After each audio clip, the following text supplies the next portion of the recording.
Difficile de savoir où en sont les relations entre Donald Trump et Benjamin Netanyahou. Un jour, on dit qu'il donne une carte blanche à Benjamin Netanyahou, l'autre, on dit qu'il veut que cette guerre cesse. Comment s'y retrouver, selon vous ?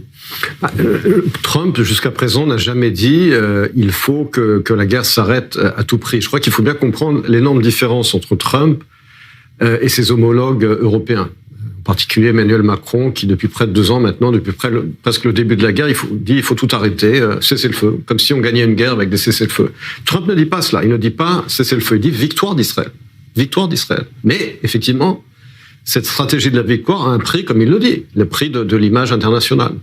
Il y a là effectivement un paradoxe, un dilemme pour Israël, c'est que la guerre réelle sur le terrain, il faut la gagner, mais plus on s'approche de la victoire, plus on paye le prix de l'opinion internationale. C'est ce qu'il dit, c'est la réalité. Est-ce que ce prix de l'opinion internationale est irréversible ou ça peut se réparer ensuite ? Vous savez, la mémoire collective est très courte, comme on le sait. Et donc, évidemment que nous sommes sur le 8e front de la guerre, c'est-à-dire la guerre médiatique. Je dis toujours que cette guerre médiatique, elle est asymétrique parce que nous faisons face à une horde de hyènes qui mentent. Encore hier, il y a eu ce vote de l'Association internationale sur les études de l'Holocauste, où un vote a été forcé en dernière minute avec une minorité de membres sans qu'il y ait de discussion. Et évidemment, le Hamas a tout de suite remercié l'association en disant bravo d'avoir déclaré qu'il y a un génocide. Donc nous faisons face effectivement à une campagne de mensonges.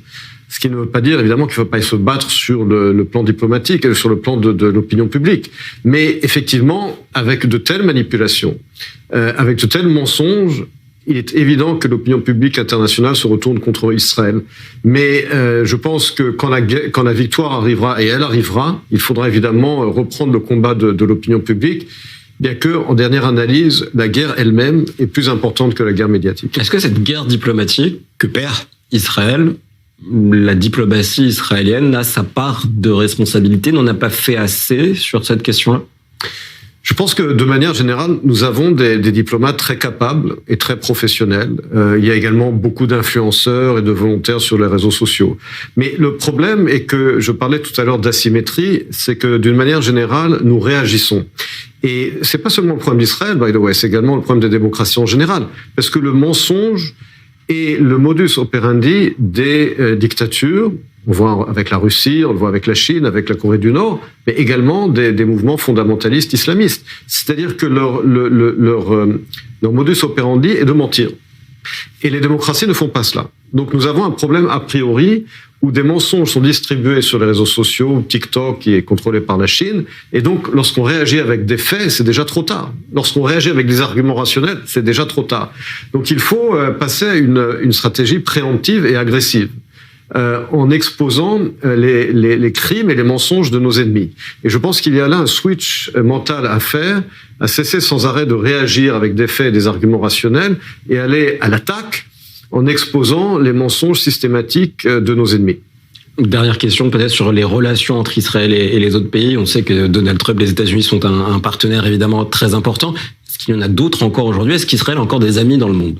Oui, il faut distinguer entre les gouvernements et souvent les opinions publiques. Vous savez ce qui se passe en Europe aujourd'hui, il y a un mouvement de fond très profond. Regardez les sondages, regardez l'instabilité gouvernementale en France. Il y a une opinion publique, une majorité silencieuse en Europe qui est favorable à Israël. Tous les sondages le montrent. Et puis, il y a des gouvernements, parfois minoritaires, qui sont intimidés par la rue wokiste et islamiste. On le voit avec Macron. Mais il y a un mouvement de fond en Europe, on le voit dans les sondages, où la majorité silencieuse comprend que le combat d'Israël, c'est également le combat des sociétés libres et de la civilisation occidentale. Et je suis persuadé qu'on le verra dans les résultats des élections qui s'approchent dans les différents pays européens.